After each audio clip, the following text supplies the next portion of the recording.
નમસ્કાર મારા વાલા ખેડૂત મિત્રો, તો આજના અમારા નવા વિડીયોમાં સ્વાગત છે ને આજે આપણે વાત કરીશું તો કે એરંડાની ખેતી વિશે। તો મારા વાલા બધા ખેડૂત મિત્રો વિડીયોની અંદર છેલ્લે સુધી રહેજો અને વિડીયો ગમે તો કમેન્ટ જરૂરથી કરજો અને ચેનલ ઉપર નવા હોય તો દિલથી ફોલો પણ કરી દેજો કે જેથી અમારા નવા વિડીયો હંમેશા તમારા સુધી પહોંચતા રહે। તો વાલા ખેડૂત મિત્રો, તમને અત્યારે જે એરંડા જોવા મળી રહ્યા છે દશરથભાઈના એરંડા છે અને આજે વાત કરીશું તો કે આ એરંડાની અંદર દશરથભાઈ વીઘે કયું ખાતર કેટલું વાપરે છે અને આ એરંડાની અંદરથી વીઘે કેટલો ઉતાર લે છે એ વિશે જાણીશું।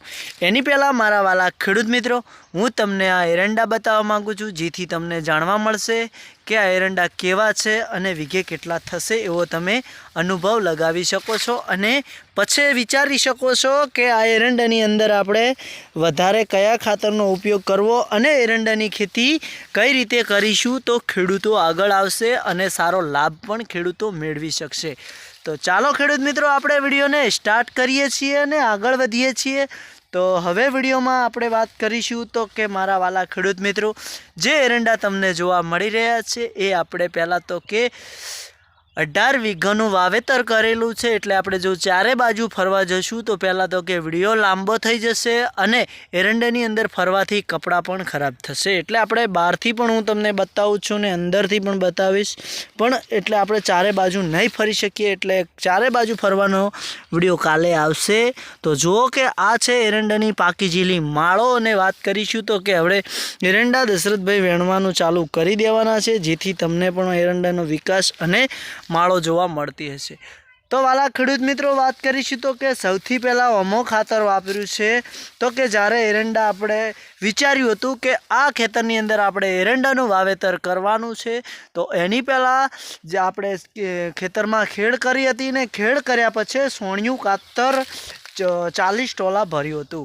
તો વાલા ખેડૂત મિત્રો, જોયું કે 40 ટોલા સોણિયું ખાતર ભરવાથી આટલો બધો ફાયદો જો ખેડૂતને થતો જ હોય તો આપણે પણ સોણિયું વાપરવું જોઈએ અને સોણિયું ખાતર વાપરવાથી ખેતરમાં ઉત્પાદન પણ સારું થાય છે અને આપણી જમીન પણ નથી બગડતી।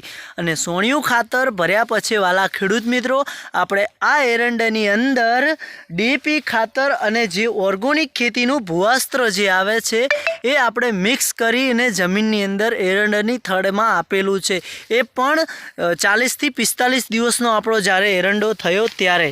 તો વાલા ખેડૂત મિત્રો, એનું રિઝલ્ટ તમારી સામે છે। અને હવે સૌથી પ્રથમ વાત કરીશું તો કે આપણા જે આ એરંડા છે, જ્યારે આપણા એરંડા 70 થી 80 દિવસના થાય છે ત્યારે આપણે કયું ખાતર વાપરવું? તો મોટા ભાગે ખેડૂતો શું કરતા હોય છે કે એરંડો પાણી વળ્યું નથી કે યુરિયા આપ્યું નથી, પણ વાલા પાણીએ યુરિયા ખાતર આપવાથી બસ ખાલી નવી ડૂંકો જ ફૂટે છે અને કલરમાં કાળા રહે છે। પણ એ નથી સમજતા મોટા ભાગે ખેડૂતો કે યુરિયા આપવાથી શું આપણો એરંડો ફટાફટ હુંખરશે ને ખૂબ ખૂબ વિકાસ કરશે અને ઉતરવામાં ઢગલો થઈ જશે, એવું નથી વિચારતા। તો મારે એ બધા ખેડૂતોને કહેવા માગું છું મારા વાલા ખેડૂત મિત્રો કે તમે જુઓ, જ્યારે 70 થી 80 દિવસનો એરંડો થયો ત્યારે આપણે એકવાર યુરિયા નાખ્યું ને યુરિયામાં મિક્સ કરીને એમોનિયા જે સલ્ફેટ ખાતર આવે છે તે મિક્સ કરીને આપણે યુરિયા 4 થેલી અને 2 થેલી એમોનિયા સલ્ફેટ નાખી અને એરંડો પાઈ નાખ્યો છે અને એનું રિઝલ્ટ તમારી સામે છે, તમે જોઈ શકો છો વાલા ખેડૂત મિત્રો। એટલે વાત કરીશું તો કે હવે સલ્ફેટ અને એમોનિયા યુરિયા અને એમોનિયા ખાતર મિક્સ કરવામાં શું ફાયદો છે તો કે જે કૂણી માળો છે એ ફટાફટ મજબૂત અને કાઠી થાય છે ને એની અંદર દોણાનો વિકાસ વધે છે અને પછી માળ વજનમાં સારી ઉતરે છે ને એરંડાની જે નવી ડૂંકો ફૂટે છે એમાં પણ માળો ફટાફટ ખૂબ જ બંધાય છે અને નવી માળો ખૂબ વિકાસ કરે છે। તો વાલા ખેડૂત મિત્રો, તમે પણ બે ઋતુનો જ્યારે સમય થાય અને તમારો એરંડો 90 દિવસનો થવા તૈયાર થઈ જાય તો એકવાર તમે પણ વીઘા પ્રમાણે એમોનિયા ખાતરનો ઉપયોગ કરી લેજો જેથી કરીને તમને પણ જાણવા મળશે કે એમોનિયા ખાતર નાખવાથી ખેડૂતોને એરંડામાં કેટલો ફાયદો થાય છે। અને એરંડાની ખેતી એક જ એવી છે વાલા ખેડૂત મિત્રો કે ઓછા ખર્ચે સારી આવક ને સારો ફાયદો મળે છે। તો બસ આજના વિડીયોમાં આટલું જ। દશરથભાઈનો વિડીયો ગમ્યો હોય તો કમેન્ટ કરજો ને ચેનલને ફોલો કરતા જાજો। તો જય જવાન જય કિસાન મારા વાલા ખેડૂત મિત્રો, નેક્સ્ટ વિડીયોમાં ફરી મળીશું।